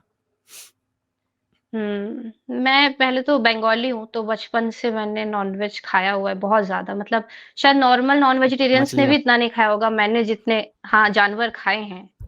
जैसे मैंने ऑक्टोपस भी खाया है, हुँ। रैबिट भी खाया है एक टाइम ओह पे माय गॉड! बारबेक्यू नेशन में। मतलब मैं, मेरे फ्रेंड्स को जान के हैरानी होती है जब वो ऐसे देखते हैं कि ये क्या हो गया फेंक दो, क्योंकि उन्होंने लिटरली मुझे बारबेक्यू नेशन में सब कुछ खाते हुए देखा है ऐसे, है ना? और मैं हुँ, बंगाली घर में हूँ, तो वहाँ तो हर हफ्ते ही फिश बन रही है। हुँ, तो ये, तो फिर ये वहीं से स्टार्ट हुआ कि जब भगवत गीता पढ़ना स्टार्ट किया, और भी तो मेरे को, और खासकर मेन मेरे को कहाँ से झटका लगा, climate change is the reason. मतलब कोई मॉरल देखिए इसमें डेफिनेशन नहीं है कि स्पिरिचुअल वो है जो नॉनवेज खाना छोड़ दे, नहीं, दिस इज रॉन्ग। हाँ, अभी हम जो कर रहे हैं कि एनिमल फैक्टराइजेशन हमने कर दिया एक तरीके से, कि हम, जो पहले के लोग खाते थे, ठीक है, नॉनवेज, वो शिकार करके खाते थे, ठीक है? तो वो जो, या आप बोलते हो कि शेर खा रहा है किसी चीज़ को, तो वो भी शिकार करके खा रहा है। वो जो जिसको खा रहा है, वो अपनी लाइफ़ जी रहा है पूरी वहाँ तक। एक दिन पहले तक वो अच्छे से जी रहा था, ठीक है? वो फैक्ट्री में कैद नहीं था कि उसकी पूरी लाइफ़ ही आपने छीन ली। नहीं, वो ज़िंदा था और उसको अचानक से एक दिन शिकार किया गया और खा लिया।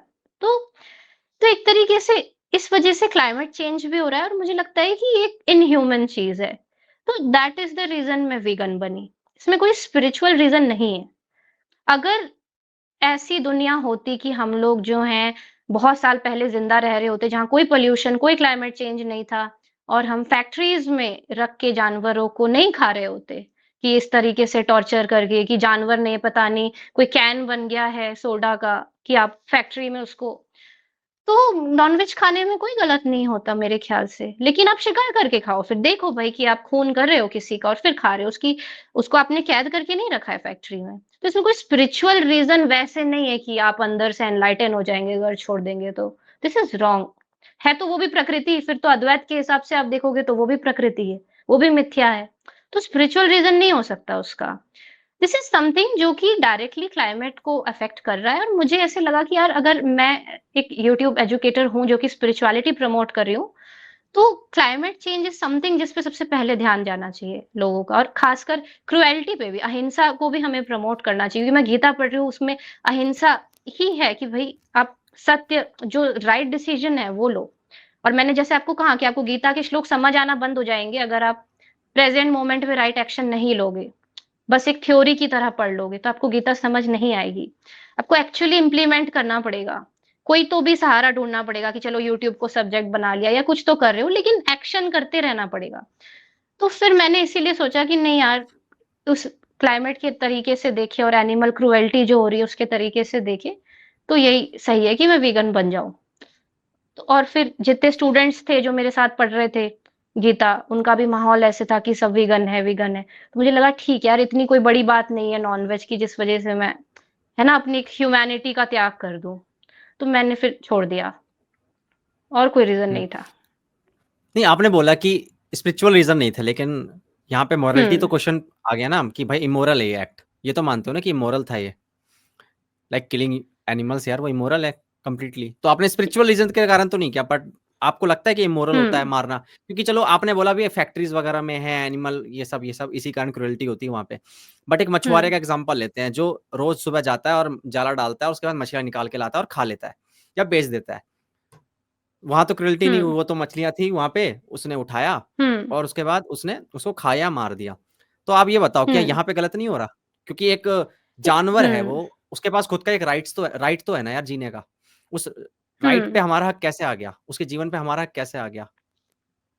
ये डेफिनेटली यहाँ पे स्पिरिचुअलिटी एक रीजन प्ले करती है जो इंसान को बदल देती है। I will agree on this. जैसे मैंने आपको मेरा पास्ट एग्जांपल लिया कि आई वाज वेरी क्रूएल, मुझे फर्क नहीं पड़ता था, लिटरली मैं नॉनवेज खाती थी, मुझे ऐसे कुछ नहीं होता था खरगोश कि खा गए जानवर यार। मर गया।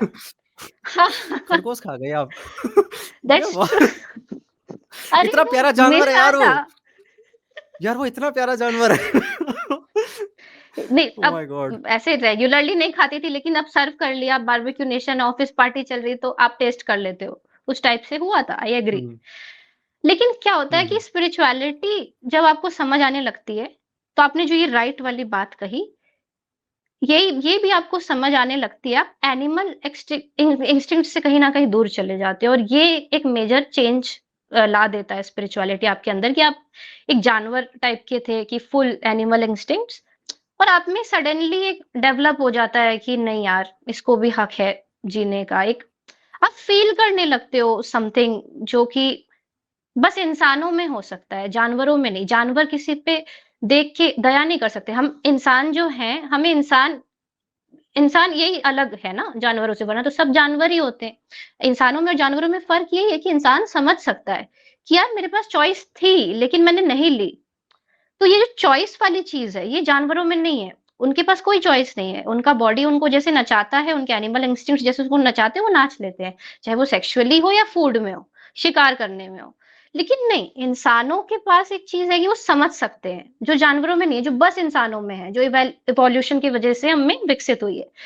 तो वो जब समझ आपकी, तो जैसे आप स्पिरिचुअलिटी में एंटर करते हो, जैसे मैंने आपको कहा कि मैंने भगवत गीता की जर्नी फिर स्टार्ट करी, तो ये जो समझ है ना, जो अंडरस्टैंडिंग वाली फैक्टर, ये आप में और बढ़ जाती है। अब आप चॉइस ले सकते हो कि नहीं, मेरे पास चॉइस थी, मुझे टेस्टी भी लगता था, लेकिन क्योंकि मैं खुद को एक इंसान समझती हूँ, जानवर नहीं, तो मैं ये चॉइस नहीं लूंगी। तो हाँ, now after understanding spirituality and reading Bhagavad Gita, मुझे ये चीज समझ रही है जो आप कह रहे हो। लेकिन आप मुझसे अगर 4 साल पहले यही पूछते ना कि खरगोश खा गई मेघना, तो मैं शायद आपको पूछती कि जा ना काम कर अपना, खाने दे मुझे। समझ रहे हो? हुँ, तो ये हुँ, हुँ, चेंज तो आता है स्पिरिचुअलिटी से। अब ये कैसे आता है पता नहीं, लेकिन मेरे अंदर तो आया। बाकियों का हुँ, मुझे नहीं पता, लेकिन मेरे अंदर ये आया। हुँ। इवन आचार्य प्रशांत भी यही कहते हैं, जैसे-जैसे आपके चेतना का स्तर बढ़ता है ना, फिर आप चुनाव भी अच्छे से हाँ। करते हो। और यही हमारे पास एक पावर है ह्यूमन बीइंग के अंदर कि हम चुनाव कर सकते हैं। तो आचार्य हाँ। प्रशांत से जब भी ये पूछा गया है, जब भी मैंने उनका इंटरव्यू वगैरह देखे, तो उन्होंने बोला अगर चुनाव कर सकते हो उस वक़्त, उस स्थिति में, उस सिचुएशन में कि भाई तुम्हारे पास 2 चीज़ें हैं, एक तरफ क्रूरल्टी नहीं हुई, एक तरफ स सादा भोजन भोजन है, तो तुम देख सकते हो, तुम चुनाव कर सकते हो वहाँ पे। हाँ, वैसी परिस्थिति आ जाए कि किसी आइलैंड में फँस गए हो और वहाँ पे यू नो लाले पड़ गए हैं भैया, आप मर सकते हो। वहाँ एग्ज़ैक्टली। पे आपको अगर खाना पड़े तो वो एक अलग बात है। पर वहाँ पे भी देखना है कि क्या चुनाव है इस वक़्त, क्या पता एक हो वहाँ पे ऑप्शन लेकिन आपने उसको इग्नोर कर दिया हो। तो अगर ऑप्शंस हैं आपके टेबल पे, तो चूज़ वो करो जिसमें आपको लगे कि हाँ यार, यहाँ क्रूरल्टी कम आ रही है। हुँ। खरगोश खा गई नहीं, यार। और ये हाँ, मैं अभी क्या-क्या? तक इस बात को डाइजेस्ट नहीं कर पा रहा हूँ यार, खरगोश कैसे खा सकता है कोई इंसान? नहीं, आप चाइना में सोचिए होता फिर है ऐसा मेरे यार। एनिमल इंस्टिंक्ट्स चाइना के कितने अंदर ज़्यादा थे। अ, आपने चाइना का एनिमल फार्म देखा है? चाइना का एनिमल फार्म? हाँ, अब तो नहीं देख पाती मैं, मतलब एक्चुअली में देखा ही नहीं एक्चुअली में जाता वहाँ पे मुझसे। व एक्चुअली में हाँ, मैं मानता हूँ। एक बार मेरे दोस्त ने मेरे को दिखाया था और जो मैंने देखा ना मतलब कुत्ते वग़ैरह जो थे वो ऐसे तेल में पड़े हुए हैं कढ़ाई में और मतलब छील रखे हैं बाल किसी के तो पूरे स्किन को निकाल रखा है और उसको रखा हुआ है कि अब इसको तलना है। मैं वो देख के बहुत ज़्यादा हैरान हो गया कि लाइक चाइना मतलब ठीक है यार, मैं वहाँ नहीं जानता, पता नहीं वीगनिज़्म कितना वहाँ पे सक्सेसफुल हो रहा है, मुझे नहीं पता वहाँ पे। बट वहाँ सबसे ज़्यादा ज़रूरत है इस चीज़ की, वीगनिज़्म की, क्योंकि वहाँ के जो जानवर हैं ना, वो जो सफ़र कर रहे हैं जिस तरीके से, मुझे लगता है वो कहीं और कर नहीं, रहे होंगे। That's true. क्योंकि वहाँ पे कुछ भी आई खा थिंक जाते हैं यार वो। स्पिरिचुअलिटी के अलावा तो कोई रास्ता नहीं है इस चीज़ को कंट्रोल करने का। स्पिरिचुअल अवेयरनेस हुँ, बढ़नी पड़ेगी लोगों में। हुँ। और दूसरी चीज़ पता है तुम ये देखो, अभी तुम सड़क से बाहर जाओ और एक मुर्गा उठा के लाओ या फिर बकरा और खा जाओ उसको या फिर उसको काट ही दो वहाँ पे और खा जाओ। तुम पे कोई एक्शन नहीं होगा, लॉ के हिसाब से देखा जाए। और वहीं तुम कुत्ते के साथ ये कर देना या फिर किसी बिल्ली के साथ कर देना या कोई और जानवर ले लो आप। तो आपके पास तुरंत केस हो जाएगा लाइक लॉ के हिसाब से। तो ये जो डिस्क्रिमिनेशन हम करते हैं जानवरों के बीच में, ये मुझे समझ नहीं आता यार। लाइक अगर करना है तो सारे जानवर पे अप्लाई करो वरना मत करो। तो अभी जो क्योंकि ना वीगन वही है। आप जो बोलिए। वीगन मैं वो ये कह रहा हूँ कि जो अभी वीगनिज्म आप जो वीगन हो आप, तो मतलब प्रोटेस्ट वगैरह में जाते हो लाइक मतलब इसको प्रमोट करते हो आगे, या फिर बस कि हाँ भाई मैं वीगन हूँ काफ़ी है, मैं आगे नहीं बताऊँगी इसके बारे में ज़्यादा? लाइक होते ना नहीं, कुछ कि मैं भाई चाहती बता रहे हैं हूँ हर जगह। बताना। हाँ, हाँ, हाँ।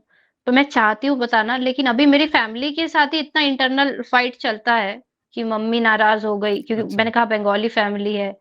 कभी घर जा रही हूँ तो मम्मी ऐसे लालच दे रही है कि बेटा फिश बना रही हूँ खा लो, टाइप्स ऐसे करना है क्या? तो मम्मी पापा से ही लड़ाई करने में अभी तो मेरा जाता है कि आप छोड़ो पहले खाना। तो अभी वो मेरी स्टेज नहीं आई है इतनी कि मैं बाहर प्रोटेस्ट करूं, लेकिन मैं डेफिनेटली करना चाहती हूँ कि जैसे जैसे मेरा चैनल ग्रो करे, अगर ऐसे लोग मुझे मिल रहे हैं कि मैं जाऊं और प्रोटेस्ट करूं, तो डेफिनेटली करना चाहूंगी। लेकिन अनफॉर्चुनेटली अभी तक तो मैंने नहीं किया है। बस जो अपने वीडियोज में बताया है उतना ही बताया है, और तो नहीं बताया मैंने। हुँ। अभी तो घर वालों से ही झगड़ा करती हूँ कि आप मैंने ना छोड़ दो, शिवम छोड़ भाई दो, छोड़ दो। हाँ।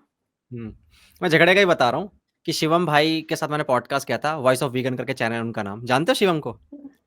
हाँ, यू नो मैंने देखा है, मतलब ये मैंने समझ लो देखा है कि इंडिया उनको। के हाँ, तो शिवम भाई के हाँ, साथ जब मैंने मैंने देखा पॉडकास्ट है। किया था, तो शिवम मैंने तो वो बंगाली हैं खुद ही, और उनकी अच्छा। शादी थी, और ओह। बंगाली शादी में उन्होंने प्रोटेस्ट किया कि मछली नहीं होगी। अब आप सोच के देखो, हाँ। यहाँ चलो अपनी बात तो ठीक है, बट पूरे समाज को आप नाराज़ कर दो कि नहीं, कोई नॉन-वेज नहीं होगा, और वो अड़े रहे।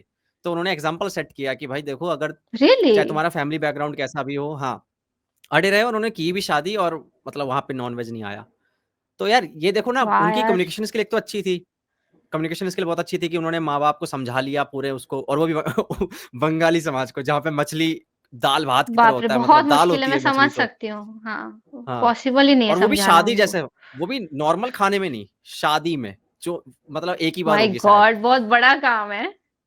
हाँ, तो जब मैं उनको बता रहा था ना, मुझे पता नहीं था कि बंगाली हैं, और मैं उनसे बात कर रहा था, तो उन्होंने बोला, "रवि, तुझे बताता हूँ क्या होता है, बंगाली मैं हूँ और मेरे साथ ये हुआ है, और ये पॉसिबल है कि आप घर पे बता सकते हो, घर पे फाइट कर सकते हो।" तो वहाँ से एक हुँ, इंस्पिरेशन मिली मुझे। हुँ। आपके लिए तो ये ऐसी रही करना होगी फाइट। पड़ेगा क्योंकि कोई रीज़न नहीं और कोई तरीका ही नहीं है ना। हम लोग इतना सोशली कंडीशन हो गए हैं कि हमें कॉपी करने की आदत पड़ गई है कि फैमिली में सबने खाया था तो हम भी खाएँगे। अरे क्यों खाएँगे? फैमिली जो करेगी वो करना ज़रूरी है क्या? ये अवेयरनेस हुँ, बढ़ानी पड़ेगी, वरना यूथ बर्बाद हो जाएगी और कुछ नहीं। और मैं बताऊँ इस चीज़ का हमको लगता है ना स्पिरिचुअली, अगर मैं आपको बताऊँ तो, कि हमने तो खा लिया उसका हम पे क्या असर पड़ेगा? ऐसा नहीं है।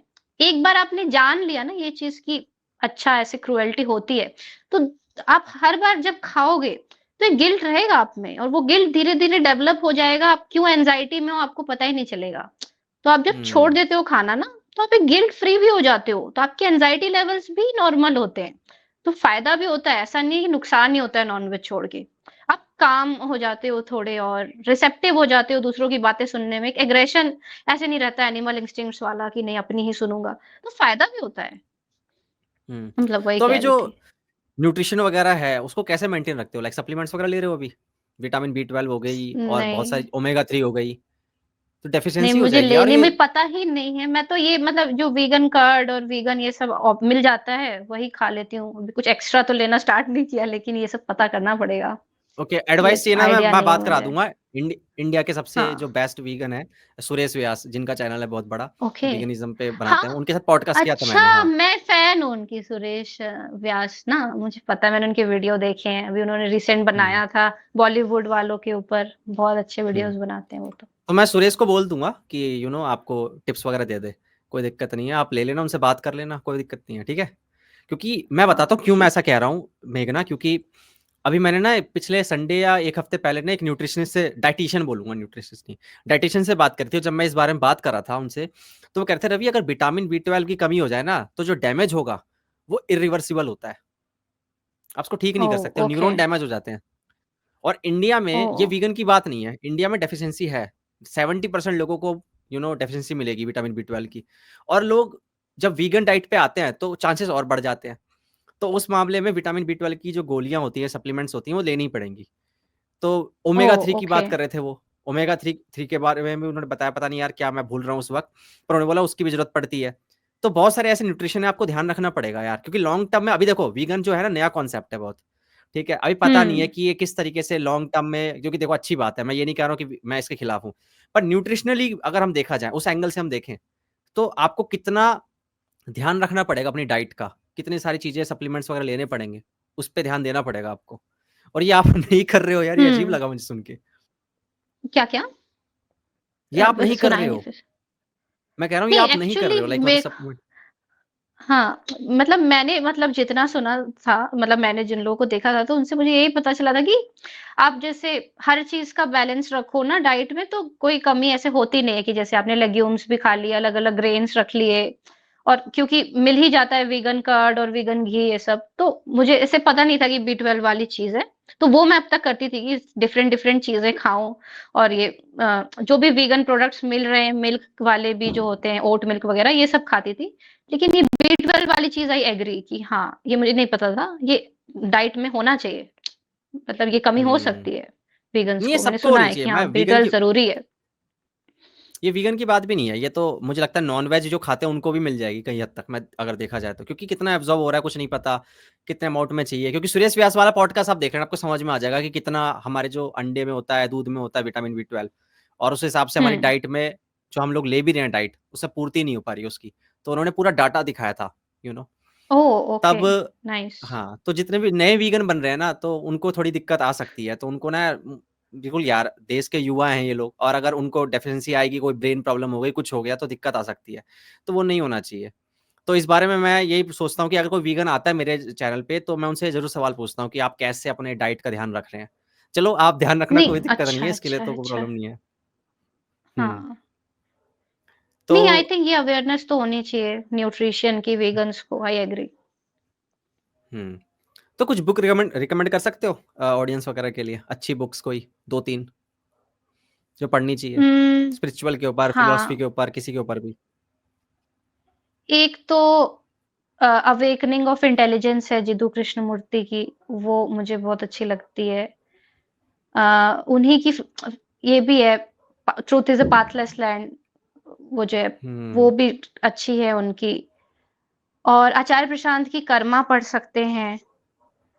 और उपनिषद सबसे मेन तो भगवत गीता है ही, भगवत गीता पढ़ सकते हैं। उपनिषद में एक है श्वेताश्वतर उपनिषद है, फिर तैत्तिरीय उपनिषद है, मांडुक्य उपनिषद है, ये सब बहुत ही इंटरेस्टिंग है। फिर जैसे कुछ गीताएँ भी हैं, और भगवत गीता के अलावा भी, जैसे अवधूत गीता, अगर प्योर अद्वैत वेदांत जानना है, तो अवधूत गीता पढ़ सकते हैं, ऋभु गीता पढ़ सकते हैं, इनकी फिलॉसफीज़ बहुत डीप है। हाँ, हाँ, मतलब इतना ही, मतलब रिकमेंडेशन तो इतना ही है मेरा। हुँ। बाकी हाँ, ताओ अष्ट ते चिंग भी पढ़ सकते हैं, जो ईस्टर्न फिलॉसफी से आ रहा है, लाओ त्ज़ू वगैरह के साइड से, और ये भी पढ़ सकते हैं। हुँ। तो ये पहला पॉडकास्ट था? हाँ, आपको कैसे पता पहला पॉडकास्ट था?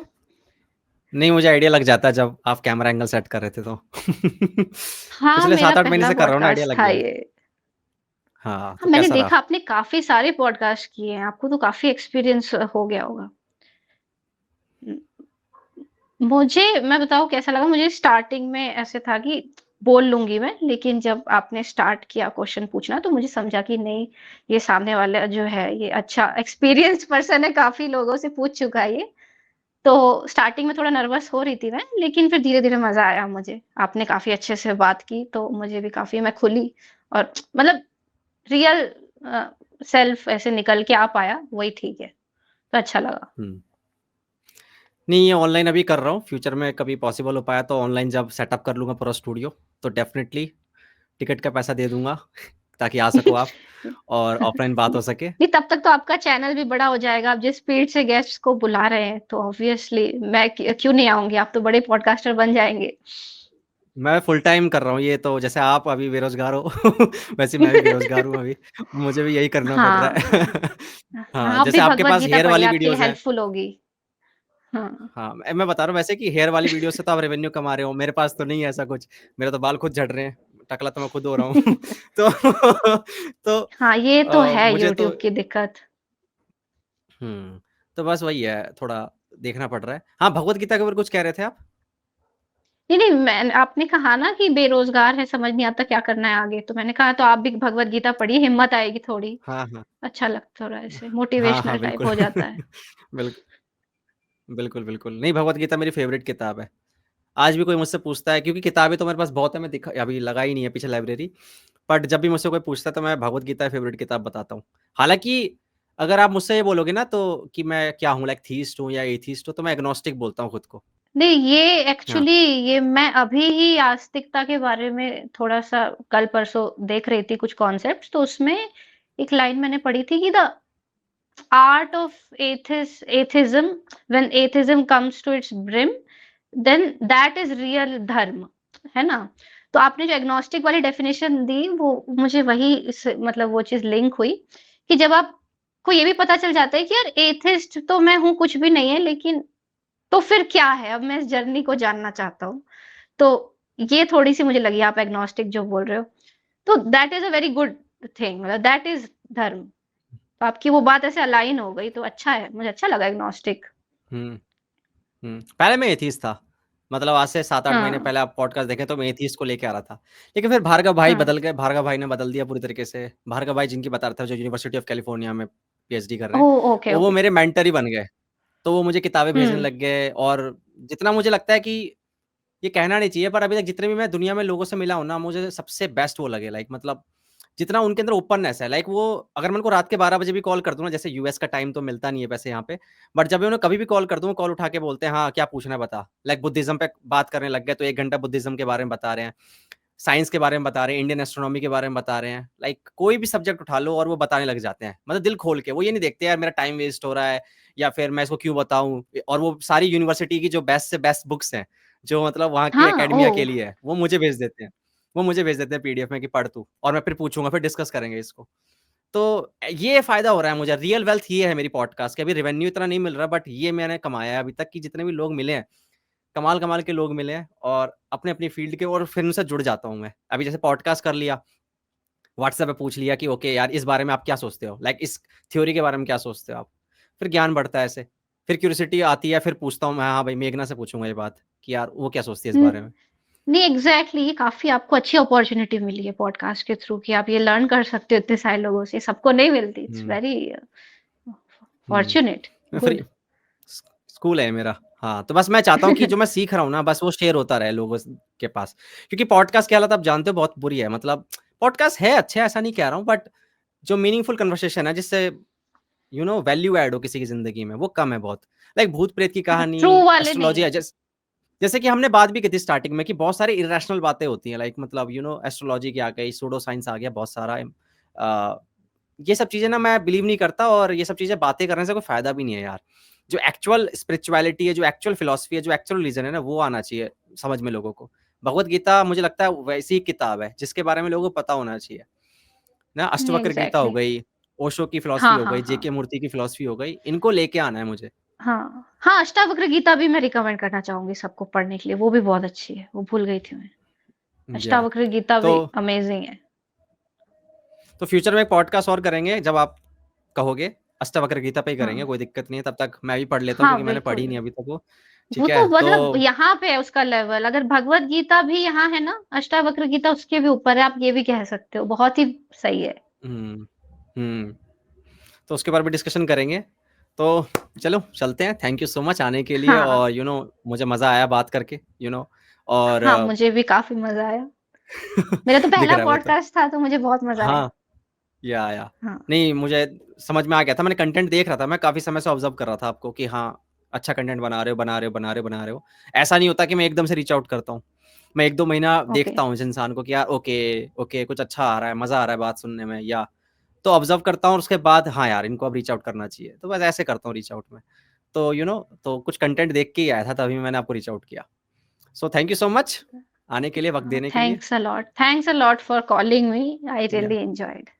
हाँ, चलो थैंक्स। खरगोश मत खाना और न्यूट्रिशन का ध्यान रखना अपने। हाँ, okay, thank you, bye bye. Okay, okay, okay, okay, bye.